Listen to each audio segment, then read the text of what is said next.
출애굽기 23장 14절에서 19절 말씀. 너는 매년 3번 내게 절기를 지킬지니라. 너는 무교병의 절기를 지키라. 내가 내게 명령한 대로 아비볼에 정한 때에 이래 동안 무교병을 먹을지니 이는 그 달에 내가 애굽에서 나왔습니다. 빈손으로 내 앞에 나오지 말지니라. 맥추절을 지키라. 이는 내가 수고하여 밭에 뿌린 것에 첫 열매를 거둠이니라. 수장절을 지키라. 이는 내가 수고하여 이룬 것을 연말의 밭에서부터 거두어 저장함이니라. 내 모든 남자는 매년 3번씩 주 여호와께 보일지니라. 너는 내 제물의 피를 유교병과 함께 드리지 말며 내 절기 제물의 기름을 아침까지 남겨두지 말지니라. 내 토지에서 처음 거둔 열매의 가장 좋은 것을 가져다가 너의 하나님 여호와의 전에 드릴지니라. 너는 염소 새끼를 그 어미의 저주로 삼지 말지니라. 아멘.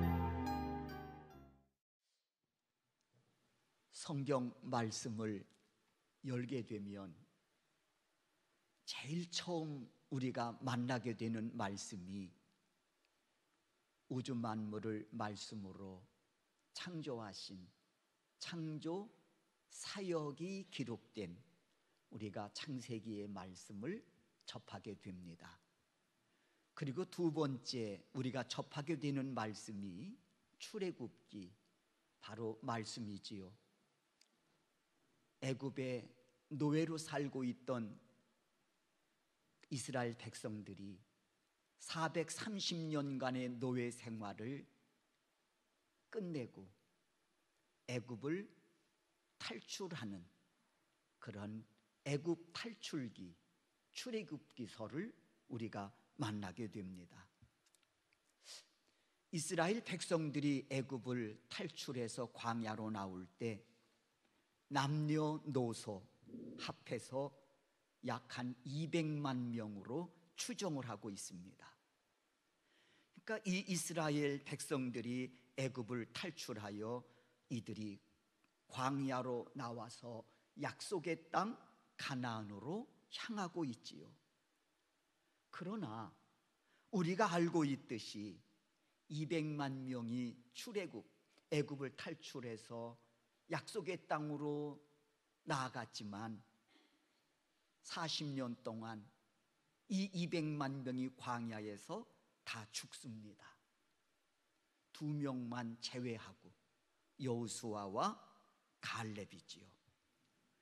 그래서 실제로 약속하신 하나님이 약속하신 가나안 땅을 밟은 사람들은 광야 40년 여정 속에서 태어난 광야 2세대들이었습니다. 여기에 1세대 여호수아와 갈렙 2명만이 추가됐지요. 그렇다면 여러분, 무엇이 이 1세대들이 이렇게 다 죽음을 맞이했을까? 적들이 이들을 죽였나? 아니면 광야의 열악한 그 환경이나 이들이 감당해야 할 장애물들로 인해서 이들이 다 죽게 되었나? 그건 아닙니다. 실제적으로 이들의 목숨을 빼앗아간 원인을 살펴보게 되면 바로 불평과 원망이라고 하는 영적인 바이러스균이었습니다. 지금 우리 역시 뜻하지 않았던 코로나 바이러스균으로 많은 사람들이 죽고 일상생활에 대해서 우리가 말할 수 없는 여러 가지 제약들을 우리가 밟고 있습니다. 지금 우리는 어느 때보다 이 바이러스균의 위력을 우리가 경험하고 있지요. 그런데 사실 이보다 더 경계하고 조심해야 할 균이 있습니다. 더 조심해야 될 바이러스균이 있다는 거예요. 그게 뭔가니 불평과 원망이 가져다 주는 영적인 바이러스균입니다. 그래서 고린도전서 10장 10절의 말씀을 통해 이르시기를 어떤 사람들이 원망하다가 멸망시키는 자에게 멸망하였나니 너희는 그들과 같이 원망하지 말라 하시면서 이를 거울 삼으라고 경고하고 계십니다. 200만 명이 광야에서 어떻게 이들이 죽음을 맞이하게 되었는지 너희들은 이를 거울 삼아 이들이 행한 일을 반복하지 마라 하고 고린도전서 10장 10절의 말씀을 통해서 우리에게 경고해 주시고 있습니다. 그렇습니다. 개인이나 공동체가 절대로 불평과 원망으로 건강해질 수 없습니다. 결국 불평과 원망은 파국으로 치닫게 하는 정말 우리가 경계해야 할 그런 못된 바이러스균이라는 것이지요. 때문에 불평과 원망은 결코 내 안에 자리 잡지 않도록 우리가 경계를 소홀히 해서는 안 될 것입니다. 불평과 원망의 이 영적인 이 바이러스균이 말입니다. 그렇다면 이 불평과 원망을 퇴치할 수 있는 백신, 치료제 뭐라고 생각하십니까? 오늘 우리가 소명교회가 창립된 지 이제 9번째 우리가 추수감사절을 맞이하고 있습니다. 이 원망과 불평을 퇴치할 수 있는 이 백신 그리고 치료제, 오늘 본문을 통해서 하나님이 우리에게 말씀해 주시고 있습니다. 바로 감사라고 하는 것이지요. 몇 주 전에 한동안 공황장애로 굉장히 힘든 시간을 보내신 분을 만난 적이 있었는데 그분이 그런 이야기를 하시더라고요. 이런 공황장애로 힘들고 자신을 어렵게 했을 때 자신이 취한 방법 중 하나는 감사의 조건을 찾는 것이었다고 말씀하시더라고요. 아무리 힘들고 어려워도 찾아보면 감사할 조건들이 분명히 있지 않습니까?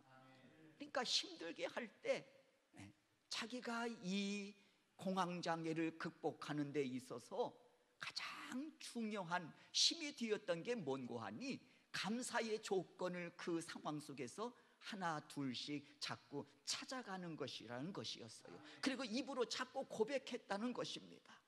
이것도 감사하고 이것도 감사하고 이것도 감사하고 그러면서 그분이 고백하시기를 그런데 목사님 그렇게 이야기하다 보니까 놀랍게도 내 마음에 감사로 채워지게 되고 그리고는 힘들게 하는 어떤 그러한 이 정신적인 그런 힘들게 하는 요소들을 하나씩 하나씩 눈 녹듯이 자기 마음속에서 사라지게 되는 것을 경험했다는 그런 고백을 들었습니다.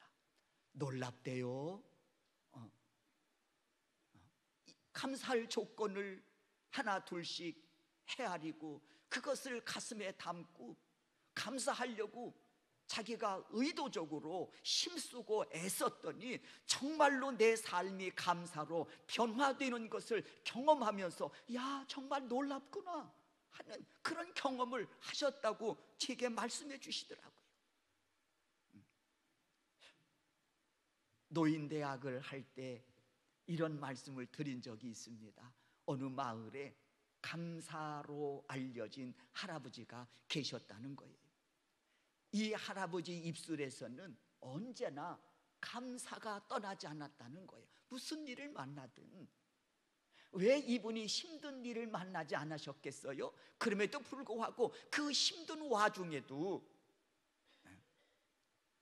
감사할 조건을 찾아서 늘 감사하셨기에 이분의 별명이 감사 할아버지였다는 것이죠. 하루는 할머니가 여보 나 고기 좀 먹고 싶어요. 그래서 이 할아버지가 자전거를 타고 읍내에 가셔서 돼지고기 2근을 사가지고 신문지에 뚫뚫 말아서 자전거 앞에다가 이렇게 달고서는 그리고 막 집으로 돌아오십니다. 그런데 동네에 거의 오셔서 그 입구에서 그만 돌뿌리에 걸려서 넘어지신 거예요.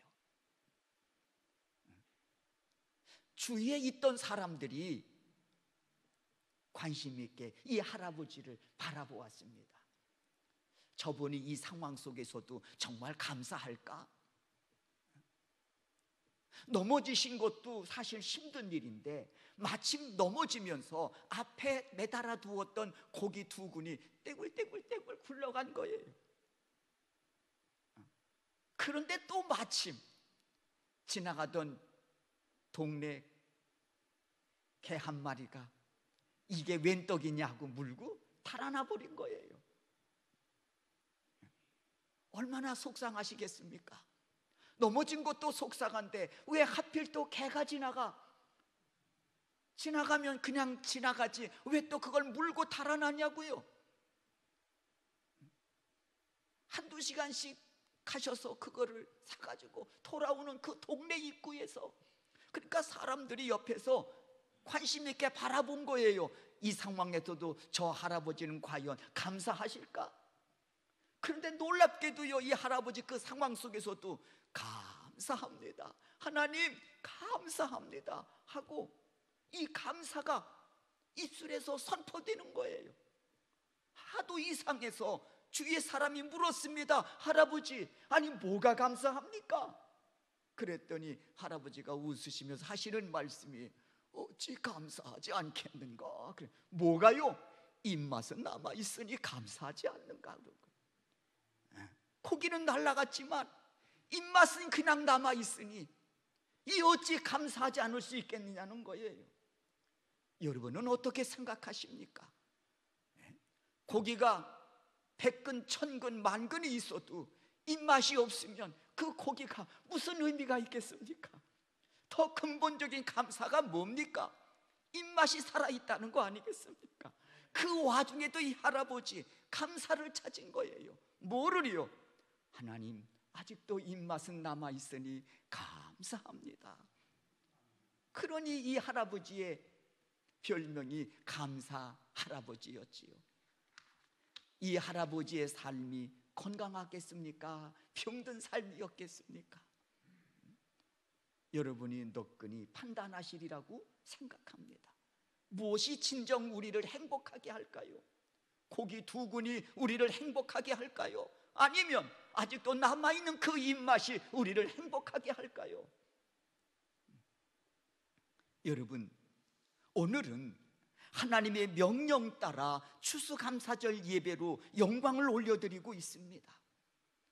그래서 이 시간 드리고자 하는 말씀은 왜 하나님은 절기를 정하여 감사함으로 예배를 드리라고 명하셨는지, 그 영적인 의미를 깨달아서 진정 하나님이 원하시고 기뻐하시는 그 감사 예배로 오늘 우리가 나아가기를 원합니다. 인하여 우리 모두가 하나님이 명하신 감사 예배로 합당한 자로 예배하는 그런 예배자들이 되실 수 있기를 주의 이름으로 축원합니다. 오늘 15절을 보십시오. 무교병의 절기를 지키라 하고 명하십니다. 23장 출애굽기 23장 15절이지요. 너는 무교병의 절기를 지키라. 내가 내게 명령한 대로 아비월에 정한 때에 1월 14일을 말씀하고 있는 것이죠. 이래 동안 무교병을 먹을지니 이는 그 달에 네가 애굽에서 나왔음이니라. 네가 애굽에서 나왔음이니라. 그러니 빈손으로 내 앞에 나오지 말지니라. 그렇습니다. 첫째로 하나님께서 이스라엘 백성들에게 감사로 예배를 드리라고 말씀하시면서 너는 무교병의 절기를 지키라, 즉 유월절을 지키라고 명령하고 있습니다. 그리고 그 이유에 대해서 이렇게 말씀하십니다. 왜 감사 예배로 드려야 되는지 그 이유를 말씀하고 있다는 거예요. 15절에 말씀하고 계시지요. 네가 애굽에서 나왔음이니라. 430년 동안 노예 생활을 종지부짓고 네가 광야로 나와서 약속하신 하나님의 약속하신 그 땅으로 출발하게 되었으니 너 감사로 예배드려라, 그 말씀입니다. 네가 애굽에서 나왔음이니라. 출애굽을 가리키는 것이지요. 그러므로 출애굽의 사건을 기억하며 지키는 유기병의 절기는 뭘 의미하는고 하니, 날 죄악에서 건져주신 구원의 은혜를 잊지 말고 감사하라고 하는 것입니다. 그게 영적인 의미예요. 무교병의 절기를 지키라, 이것이 우리에게 주시는 영적인 의미는 뭐냐? 구원하신 은혜를 감사하라는 것입니다. 그럼에도 불구하고 이 은혜를 잊고 신앙생활을 한다면 이는 마치 모래 위에 집을 지은 자와 같은 어리석은 자라고 하겠습니다. 모래 위에 집을 지은 자, 얼마나 어리석습니까? 때문에 우리가 신앙생활을 하면서 절대로 잊지 말아야 할 은혜 중의 은혜는 날 구원하신 하나님의 은혜를 잊지 않고 이를 감사하는 신앙으로 하나님 앞에 예배하는 자의 삶이 되어야 될 것입니다.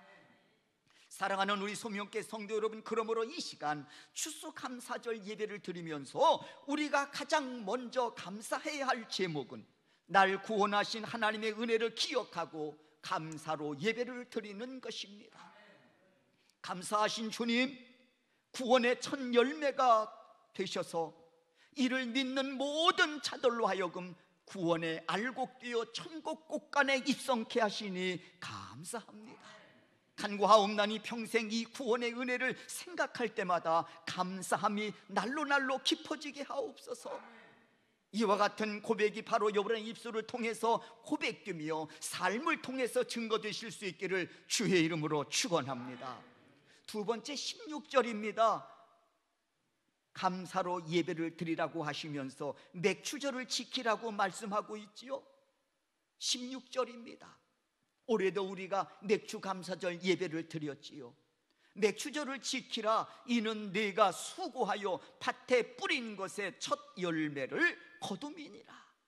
맥추절을 지키라고 명령하십니다.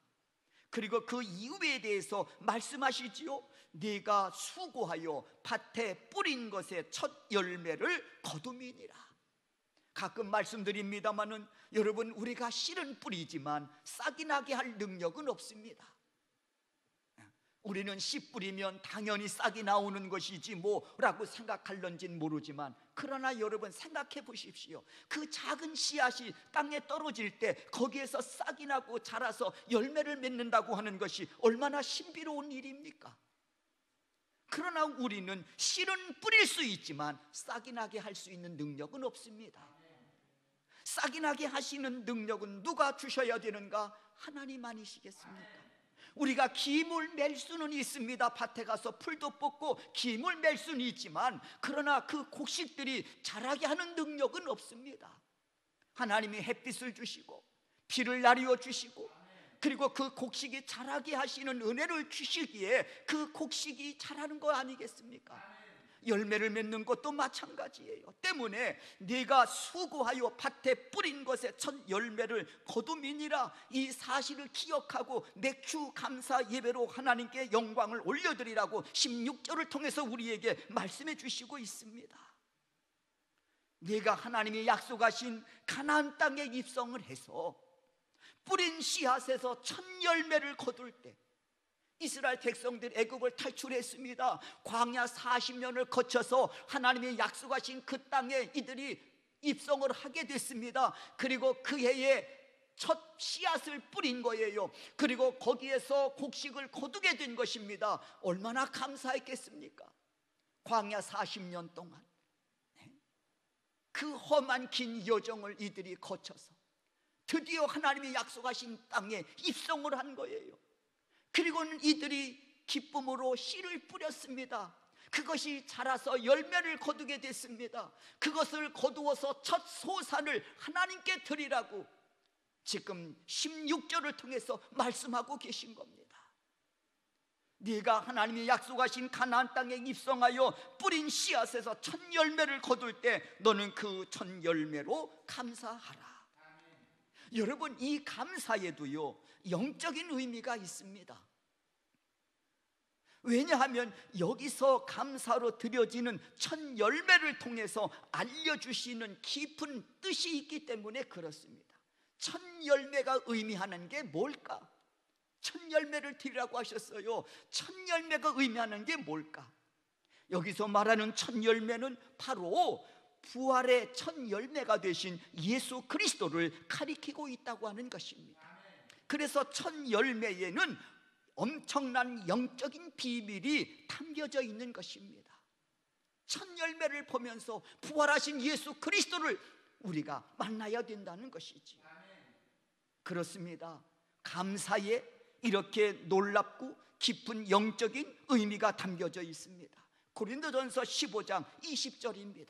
우리 다 같이 한번 이 말씀을 읽겠습니다. 읽습니다. 시작. 그러나 이제 그리스도께서 죽은 자 가운데서 다시 살아나사 잠자는 자들의 아멘. 그래서 여기서 첫 열매를 드리라고 하는 그 말씀은 바로 부활하신 예수 그리스도를 지금 지칭하고 있다는 것입니다. 첫 열매를 통해 그러므로 감사하라고 하는 것은 부활의 첫 열매가 되셔서 이를 믿는 우리에게 구원의 길을 열어주신 예수 그리스도께 감사하라고 하는 말씀입니다. 이에 대해서 예수님께서도 친히 말씀하셨지요. 요한복음 14장 6절 예수께서 이르시되 내가 곧 길이요 진리요 생명이니 나로 말미암지 않고는 아버지께로 올 자가 없느니라. 그렇습니다. 예수님은 이를 믿는 자들에게 구원의 길이 되셨습니다. 부활의 첫 열매가 되심으로 말입니다. 예수님 부활의 첫 열매가 되심으로 이를 믿는 모든 자들에게 구원의 길이 되셨다는 것입니다. 그리고 이 은혜로 오늘도 우리는 그 구원의 길을 감사하며 달려가고 있는 것입니다. 소망하기는 이 길을 탈선하지 말고 끝까지 최후 종착역까지 완주하시는 우리 소명교회 성도 여러분들이 되시기를 주의 이름으로 축원합니다. 이것이 감사절 예배를 드리는 자들의 진정한 신앙의 고백이고 바로 정신이라는 것이죠. 16절을 보십시오. 수장절을 지키라. 16절 수장절을 지키라. 이는 내가 수고하여 이룬 것을 연말에 밭에서부터 거두어 저장함이니라. 수장절을 지키라고 명령하십니다. 그 이유는 뭡니까? 연말에 밭에서부터 거두어 저장함이니라 하고 그 이유에 대해서 말씀하고 계십니다.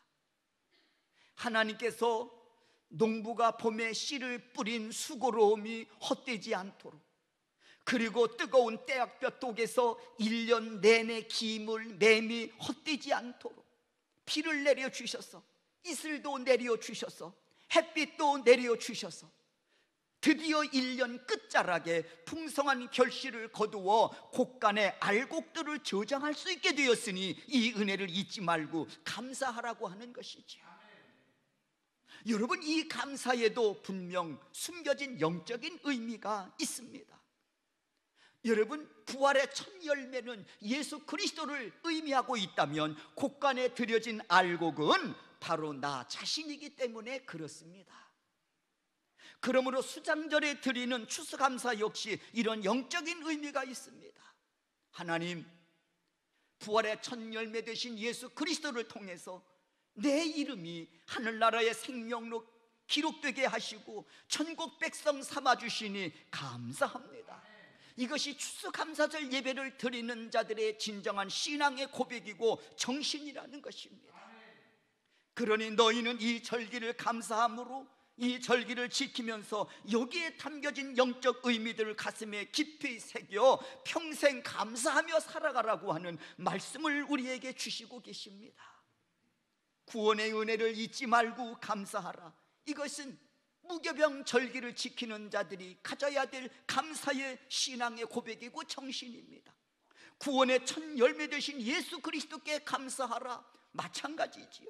그리고 그 은혜로 나 또한 알곡되어 천국 백성 되었음을 잊지 말고 감사하라고 하는 그런 말씀을 오늘 이 본문을 통해서 우리에게 주시고 계십니다. 때문에 구원받은 성도에게 있어서 감사는 선택이 아니라 필수로서 생명선과 같은 것입니다. 여러분도 인간관계성 속에서 불평과 원망하는 사람하고는요 그렇게 깊은 관계를 이어가고 싶은 마음 없습니다. 그렇죠?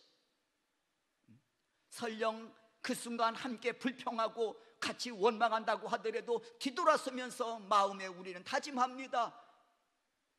저 사람과 오래 사귀어서는 안 되겠구나. 그러나 반면에 아무리 힘들고 어려워도 그 상황 속에서 감사의 조건을 찾아서 감사하는 사람과 대화를 나누면서 느끼는 게 무엇입니까? 참 본받을 만하다. 이 사람과 더 깊은 관계를 이어가고 싶구나. 이 사람한테 뭔가 좋은 기운이 있는 것 같고요, 말을 마치고 나면 뭔가 내게도 힘이 생기고 용기가 생기고 그런 분하고는 깊은 어떤 관계성을 이어가고 싶은 그런 마음 없으십니까? 그것은 우리가 하나님 앞에서도 마찬가지예요. 하나님 앞에 늘 불평하고 원망하는 하나님 기뻐하지 않으시지요. 때문에 고린도전서 10장 10절에서도 말씀하고 계신 거예요. 하나님은 이들에 대해서 기뻐하지 아니하셨다고 하셨습니다. 멸망시키는 자에게 멸망하였나니 너는 이들과 같이 원망하다가 멸망하지 마라. 거울 삼아라. 때문에 구원받은 성도에게 있어서 감사는 선택이 아닙니다. 필수예요. 생명선과 같다는 것이죠. 사랑하는 우리 소명교회 성도 여러분, 오늘은 수장절의 성격인 그런 추수감사절 예배로 하나님께 영광을 올려드리고 있습니다. 추수감사절 예배는 1년을 지나는 동안 우리의 수고로움이 헛되지 않도록 지켜주신 은혜를 기억하고 그리고 드려지는 감사절 예배인 동시에 영적인 의미가 있다고 말씀드렸습니다. 나로 하여금 알곡되어 하늘나라 생명록에 내 이름이 기록하게 하시고 천국 백성 삼아주셨으니 감사하라는 것입니다. 이것이 진정 추수감사절 예배에 임하는 성도의 정신이고 바로 신앙이라는 것이죠. 사랑하는 성도 여러분, 이 시간 이 고백을 담아 찬양을 드리고 이 고백을 담아 기도를 드리고 이 고백으로 말씀 앞에 아멘으로 화답하여 진정으로 감사자의 그런 예배로 하나님 앞에 영광을 올려드리우는 우리 소명교회 성도 여러분들이 되시기를 주의 이름으로 축원합니다. 그리고 잠시 후에 이어질 우리 특별 찬양 순서로 하나님께 영광을 올려드리는 단원들도 이와 같은 고백이 담긴 몸 찬양 그리고 연주로 하나님께 영광을 올려드리우는 그런 예배자들이 또한 되실 수 있기를 주의 이름으로 축원합니다. 그래서 이 시간 우리가 예배하면서 한 마음 한 뜻 한 생각 한 비전으로 나를 구원해 주시고 그리고 오늘 여기까지 내 삶 속에 동행해 주시며 나로 하여금 하늘나라의 생명록에 내 이름을 기록하게 하시고 천국 백성 삼아주신 그 감사함으로 우리 모두가 함께 하나님 앞에 신령과 영로로 예배하는 우리 소명교회 성도 여러분들이 되실 수 있기를 주의 이름으로 축원합니다.